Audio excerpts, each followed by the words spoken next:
আপনাদের দুজনকে আমজনতার আজকের লাইভে স্বাগত জানাই। দর্শক, আমরা ভূমিকা সাধারণত দীর্ঘায়িত করি না, শুরুতেই অনুরোধ থাকে আমাদের আলোচনা ভালো লাগলে, বস্তুনিষ্ঠ মনে হলে আমাদের চ্যানেল সাবস্ক্রাইব করে আমাদের সাথে যুক্ত থাকতে পারেন।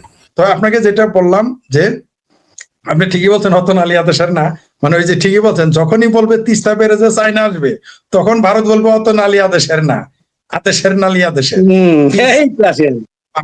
আর এটা হয় না, এটা তো হয় না। আচ্ছা, এটা তো একটা আত্মঘাতী সিদ্ধান্ত। আমাকে বলেন, উজানে হচ্ছে ভারত, আপনি এখানে বাদ দিলে আমাদের কি হয়? ওরা তো পানি দিবে না, আপনি বাদ দিলেই কি না দিলেই কি? ভাটিতে বাদ কে দেয়? উজানে দিলে না সমস্যা হয়, ভাটিতে বাদ দিলেই কি না দিলেই কি? আচ্ছা, ভাটিতে বাদ দিলেন, তাতে কি হবে? ভারতের পানি আপনি আটকাইতে পারবেন? পৃথিবীর কোন বাদ পানি আটকে যে ওভারফ্লো হবে, কোন বাদে আপনি আটকাইতে পারবেন? এইটুকু সেন্স তো, আমি সায়েন্সের ছাত্র না কিন্তু এতটুকু বুঝি, যখন বৃষ্টি হবে পাহাড়ের পানি আপনি ঠেকাই দিতে পারবেন ঢল? আচ্ছা, কেমনে ঠেকাবেন? আচ্ছা, এদিকে ঠেকালেন, আসামের ঢল কেমনে ঠেকাবেন? এই যে মেঘালয় দিয়ে আসবে পানি, তারপর কুমিল্লার কোম্পানিগঞ্জ আছে, ঠিক আছে না, সিলেটের কোম্পানিগঞ্জ আছে, তারপরে ভোলা আছে, ওদিকে যে পানি করবো ওইটা কেমনে আপনি ঠেকাবেন? আমাকে বুঝাই বলেন। তিস্তা আপনি ঠেকালেন, ত্রিপুরার পানি আপনি কেমনে ঠেকাবেন? ওই পানি আপনি কি দিয়ে ঠেকাবেন আমাকে বলেন? ওই পাহাড়ে বাদ দিবেন আপনি, সীমান্তে বাদ দেওয়ার এই যে কাউন্টার পরিকল্পনা, সেটা হলো, যদি আমি তা না, কি করা যেতে পারে? তিস্তার পানি, মনে করেন ভারত আমাদের সাথে কথার কথা ধরে নিলাম, তারা অনিচ্ছা, মানে আমাদের ইচ্ছার বাইরে তারা পানি পাঠিয়ে দেয় না। আপনার সাথে একমত না, বিজেপি হচ্ছে ভারতের জামাত ইসলাম, এটা পুরাই হয় ফাইজলামি, না হয় আপনি জানেন না, অথবা আপনি ঘাউরামি করছেন। জামাতে ভারত, বিজেপি কি ওই দেশের স্বাধীনতা বিরোধী ছিল? বিজেপি কি ওই দেশে বলে, সংসদে দাঁড়িয়ে বলে যে আমরা আমরা আমরা মানবতা বা সকল আইন নিষিদ্ধ করে মনুর আইন চালাবো, বেদের আইন চালাবো? বলেন আপনি বিজেপিকে আর ইয়েকে একসাথে করেন কেন? ওইখানে জনগণ ভোট দিয়ে তাকে নির্বাচন ক্ষমতায় এনেছে তিনবার, এর আগে ছিল 2বার। আর বাংলাদেশে জামাত ইসলাম বাইপাস করে এইসব বিরোধী দলে জামাত ইসলামের সাথে তুলনা করেন কেন ভাই? এটার কি কথা বলেন? এটা হইল না তো। এই জামাত জনসভা করতে পারে নাকি? জামাতকে বলেন জনসভা করতে। বিজেপি তো জনসভা করে। বিজেপির সবচেয়ে কম ভোট হচ্ছে দক্ষিণ ভারতে, সেখানে তো জনসভা করে।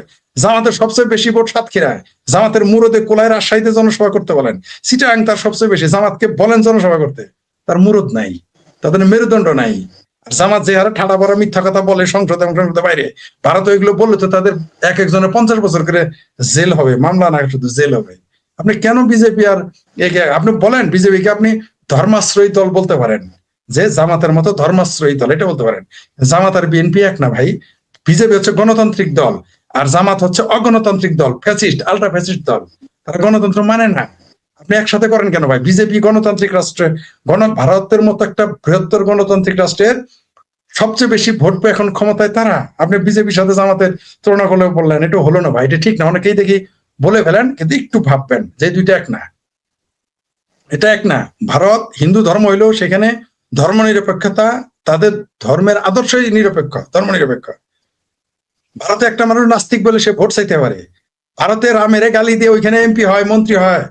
ভারতের রামকে গালি দিয়ে, কৃষ্ণকে গালি দিয়ে, বেদ পুড়িয়ে, মনুসংহিতা পুড়িয়ে দিয়ে, মহাভারত পুড়িয়ে দিয়ে, এবং এখন 24 ঘন্টা গালি দিয়ে এমপি মন্ত্রী হয়। বাংলাদেশে কোনো মুসলমান কোরআন শরীফ পড়াইতে পারবে? বাংলাদেশে কোনো মুসলমান হাদিস পড়াইতে পারবে? বাংলাদেশের কোন নেতা দাঁড়ায় বলতে পারবে যে আমি নাস্তিক? বাংলাদেশের কোন লোক এসে বলতে পারবে ইসলাম ধর্ম হচ্ছে ডেঙ্গু? বইলে জান থাকবে তার নেতৃত্ব দ্রোগতা। আপনি কোন দেশের সাথে কি তুলনা করেন ভাই? বিজেপির সাথে তুলনা করেন? আপনি দিবেন বাংলাদেশে একটা লোক, ওই যে একজন লোক শুধু বলেছে যে নবীর লাশ 3 দিন ঘরের ভিতর ছিল, কবর দেয় না, মাইদুল নাকি কি নাম, তাকে জেলে তুলছেন। কিন্তু এটা তো হিস্টোরিক্যালি সত্য, ঐতিহাসিক ভাবে কি অত সত্য? নবীর লাশ 2.5 দিন 3 দিন ঘরে পড়েছিল, তখন তারা কে খলি ভাবে তার দ্বন্দ্ব হয়েছে। এই কথাটা বলার জন্য তো আপনি কয়দিন আগে এক লোকের জেলে তুললেন, এটা তো সত্য। তো কোন দেশ, আমরা কোন দেশের সাথে কোন দেশ আর কোন দলের সাথে কোন দল তুলনা করলেন ভাই আপনি? এটা তো হইলো না, মিললো না। ওই যে লোকটা বলছে, যে কালকেও দেখলাম উনি বলতেছে রাম বলতে পৃথিবীতে কিছু ছিল না, যে মহাভারত কি মনুসংহিতা মানুষের লেখা। বাংলাদেশে যদি বলে কোরআন মানুষের লেখা, তার অস্তিত্ব আপনি তার অস্তিত্ব রাখবেন? আপনি তো যাবেন তাকে খুন করতে, মৌলবীরা না। জামাত ইসলাম লাগবেন। ওই থেকে কি বিজেপি কিছু বলতে? তার একটা মামলা হয় নাই। যে লোকটা বলেছে যে হিন্দু ধর্মকে ধ্বংস করে দিতে হবে, এলিমিনেট করতে হবে, বলেছে বাংলাদেশে এই কথা কেউ বললে যে ইসলাম ধর্মকে এলিমিনেট করবে, ওই দেশ জান রাখবে, ওর পরিবার লোক হত্যা করবে, কার সাথে কি তুলনা করেন ভাই? বিজেপি তো তার নামে একটা মামলাও করে নাই। তো আপনি বিজেপি আর জামাত ইসলাম কখনোই এক করতে পারেন না। জামাতের বিরুদ্ধে 30 লক্ষ মানুষ হত্যার অভিযোগ প্রমাণিত, অগণিত নারী ধর্ষণের প্রমাণিত। আপনি সেই জামাত ইসলামের সাথে আপনি বিজেপির তুলনা, আর জামাত কোনোদিন পৃথিবীতে ক্ষমতায় আসতে পারবে বাংলাদেশে ভোট দিয়ে? চেষ্টা তো করেছে, চেষ্টা আমাদের ওয়াকার সাহেব, ওয়াকার ভাই আর ইউনূস কাকা মিলে বহু চেষ্টা করেছে, 18 মাস গবেষণা করেছে, জামাতকে আনতে পারে নাই। তারপরেও কি আওয়ামী লীগকে নিষিদ্ধ করে তারপরে তাকে আসতে হয়েছে বিরোধী দলে। ভারতে কি কংগ্রেস নিষিদ্ধ করেছে তারপরে বিজেপি ক্ষমতায় গেছে? ভারতে কি বামপন্থী পার্টি নিষিদ্ধ করে বিজেপি ক্ষমতায় গেছে? তাই বিজেপি আর জামাত আপনি কখনোই এক করতে পারেন না, কখনোই না। কেউ আবার বলে, একজন আছে তার নাম দিয়েছে আমি গার্বেজ মলম, সে আমাকে গালি দিয়েছে এই যে বিজেপি তো একটা মৌলবাদী দল, বিজেপিও নাকি ফ্যাসিস্ট দল। ফ্যাসিস্ট দলের মানুষ ভোট দিল কেন? জামাত তো ক্ষমতা আসছে, তারা কেউ ভোট দেয় নাই। জামাতের আমিরকে বলেন আমার সাথে ইলেকশন করতে, ওর বাপের বাড়িতে। জামাতের জামির আছে, তার মায়ের ভাতারের যে বাড়ি, যে এলাকা, ওইখানে আমার সাথে ইলেকশন করতে পারেন। জামানত খাই ফেলাম ওর আমি, এটা তো চ্যালেঞ্জ আগেও দিয়েছিলাম। আওয়ামী লীগ তো দূরের কথা, আমার সাথে ইলেকশন করতে বলেন। তো ওই বিজেপির সাথে আপনি জামাতের তুলনা করেন? ও আকারের কান্ধে সরে, সেনাবাহিনীর কান্ধে সরে ক্ষমতায় আসছে। বিজেপি ওই দেশের সেনাবাহিনী কান্দে ধরে ক্ষমতায় আসছে। কি এগুলো যে কথা আপনারা বলেন না, কির সাথে কি তুলনা করেন? বিরোধিতা করেন, ঠিক আছে, বিজেপি বিরোধিতা আপনি করতেই পারেন, আপনি যে কোনো দলের বিরোধিতা করতে পারেন, কিন্তু আপনি তো এটা বলতে পারেন না, এটা তো বলতে পারেন না বিজেপি আর জামাত। যে প্রসঙ্গে ছিলাম সেটাতে আসি। এটা হলো যে ভারতের এই মুহূর্তে যদি কোনো কারণে বিজেপি আসে, আসলেই মুসলমানেরও লাভ হবে ওইখানে, হিন্দুদের চাইতে, আবারও বলি আমি, হিন্দুদেরও লাভ হবে, কিন্তু হিন্দুদের চাইতে বেশি লাভ হবে মুসলমানের। আপনি এটা লিখে রাখেন, যদি আসে। আর বাংলাদেশেরও লাভ হবে যদি বিজেপি আসে। আসবে কিনা আমি জানি না, এখনো আমি জানি না। কারণ ওই যে ওনার কথাই ঠিক যে আমি নাকি এখনো ওই 35 বছরের বাম শাসন আর 15 বছরের দিদির শাসন। ফরিদ ভাই একটা ইঙ্গিত দেই, বাংলাদেশের যে জামাতে ইসলামের কথা এতক্ষণ বলছিলেন, পশ্চিমবঙ্গে জামাতে ইসলামের কিছু ভক্ত আছে বা তাদেরকে অনুসরণ করে এমন কিছু মানুষ আছে বা কোনো ব্যক্তিরা আছেন, তারা নাকি তৃণমূলকে সমর্থন করে, মানে মমতা বন্দ্যোপাধ্যায়। কারণ করবে কেন করবে না? ভারতে কি বললাম, পশ্চিমবঙ্গের প্রত্যেকটা মুসলমান হচ্ছে তৃণমূলের, তারা তো জীবনে বিজেপির ভোট দিবে না। কি বলতেছি আপনার? সেই জন্যই তো বলতেছি যে তৃণমূলের এখনো সম্ভাবনা আছে। কারণ একটা মুসলমান ওই 30-35% যারা আছে, একটা ভোটও, মনে করেন এক জায়গায় একটা গ্রামে 1000 ভোটার মুসলমান, আরেকটা গ্রামে 1000 ভোটার হিন্দু। হিন্দু ভোট ভাগ হবে 200, 300, 500, 700 ভাগ হয়ে যাবে। কিন্তু যেখানে 1000 মুসলমান, মনে করেন বিজেপি প্রার্থী নীল, ভোট পাবে না, কোনো মুসলমান বিজেপির ভোট দিবে না। তো মুসলিম লীগ তো দিবেই না, প্রশ্নই আসে না। মানে ওই জামাত ইসলাম তো, ওই জামাত আর এই জামাত তো একই, তাদেরও তো প্রতিষ্ঠাতা মওদুদি, পাকিস্তানেরও তো জামাতের প্রতিষ্ঠিত মওদুদি, বাংলাদেশেরও জামাতের নবীকে, জামাতের নবী তো আর আল্লাহ রসুল না, জামাতের নবী তো আর এই মোহাম্মদ না, জামাতের নবী হচ্ছে মওদুদি। জামাতের সূরা নাজিল হয় আলাদা, জামাতের যা মওদুদি যা বলছে তাই তারা মানবে, তারা তো ইসলামের কথা মানে না। জামাত ইসলাম তো ইসলাম না, ওটা মওদুদির ইসলাম, ওটা জামাতেরই ইসলাম, ওটা জামাতেরই ইসলাম, ওটা ইসলামের ইসলাম না। তো তারা তো এক থাকবে, তারা কেন বিজেপির ভোট দিবে? আপনি বাংলাদেশের যারা জামাত ইসলাম, তাদের তো বিজেপির বিরোধিতা করাই মানে রঙ্গ, বিরোধিতা করবেই, এটা তো নতুন কিছু না। কারণ কেন তাকে পছন্দ করবে? তারা করতেই পারে না। যদিও তারা ওই তলে তলে পররাষ্ট্রনীতি মিল করার জন্য মাঝে মাঝে গোপনে দেখা করে আসে যায়, এটা আমরা জানি, সেটা আলাদা বিষয়। মুসলমানেরা, পশ্চিমবঙ্গের মুসলমানেরা তো সবচেয়ে কট্টর। যারা আমাদের 71 সালে মুক্তিযোদ্ধারা যখন ক্যাম্পে ট্রেনিং নিতে যাইতো, তাদেরকে সতর্ক থাকতে বলতো যে পশ্চিমবঙ্গের মুসলমান থেকে সতর্ক থাকবা, এরা হামলা করবে।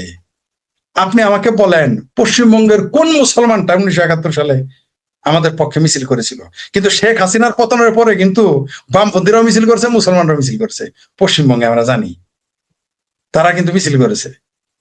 তারা বাংলাদেশে শেখ হাসিনা কি কি করেছে এটার জন্য তারা খুবই সচেষ্ট, মানে সতর্ক, তারা একেবারে প্রতিবাদী। কিন্তু বাংলাদেশের জন্য হিন্দু মেরে ফেলা হয়েছে, এটা নিয়ে কিন্তু পশ্চিমবঙ্গে কোনোদিন মিছিল করে নাই। আর আওয়ামী লীগ যত মেরেছে এটা নিয়েও কোনোদিন তারা তখন মানবাধিকারের নিয়ে তারা কথা বলে নাই। কিন্তু এখানে জামাত পিটাইলে ওইখানে মিছিল হয়েছে। এখানে যদি আপনি জামাতকে কালকে, আগামী, মনে করেন আওয়ামী লীগ তো পাওয়ার আসবে টুমরো, শেখ হাসিনা জীবিত থাকলেও আসবে, জয় আসবে, না হলে ক্ষমতায়, না হয় অন্য কেউ আসবে, আওয়ামী লীগ তো আসবেই পাওয়ারে। তখন যেদিন এই দিন জামাতিদের পেটানো হবে, দেখবেন পশ্চিমবঙ্গে মিছিল হবে, বিজেপি রাজ্য ক্ষমতায় থাকলেও। হাই কমিশন দখল করতে যাবে এরা পশ্চিমবঙ্গে। আপনি নিশ্চিত থাকেন, নিশ্চিত থাকেন আপনি। এখানে একটা নেক্সাস আছে বাংলাদেশের জামাতের সাথে। পশ্চিমবঙ্গে যত অবৈধ মুসলমান আছে, অবৈধ বাংলাদেশী নাগরিক, তারা কাদের আন্ডারে থাকে? ওই দেশের মুসলমানের আন্ডারে তো থাকে। তারা কি গিয়ে বিজেপি পাড়ায় থাকে? যেন বিজেপি হিন্দু থাকে ওই পাড়ায় থাকে? তারা তো মুসলিম পাড়ায় আশ্রয় নিয়ে থাকে। তো তারা তারা কোন স্বার্থে দেয়? আমাকে দিবে আশ্রয় বলেন তো? আমিও তো বাংলাদেশি, আমাকে কোনো মুসলিম পাড়ায় জায়গা দিবে কিনা? মুফতি মাসুদ তো মুসলমান, তারা মুফতি, তারও তো জেলে ঢুকায় রাখছে, তার পক্ষে তো বলে না। কিন্তু বাংলা পশ্চিমবঙ্গে যদি একটা রোহিঙ্গা জেলে যাইতো, বাংলাদেশে কোনো মৌলবীর এইভাবে অবৈধভাবে যাওয়ার কারণে তারা অ্যারেস্ট করতো, তখন দেখতেন পশ্চিমবঙ্গে বামেরা মিছিল করতো, তারপরে এই মুসলমানেরা মিছিল শুরু করে দিত। কিন্তু ধরেছে, ধরে নাই, দিবে না এরা জায়গা। যারা ভারত বিরোধী, যারা মুসলিম মৌলবাদী, তাদেরকে জায়গা দেবে। যারা যারা বামপন্থী কিন্তু ভারত বিরোধী, তাদের তারা আশ্রয় দিবে।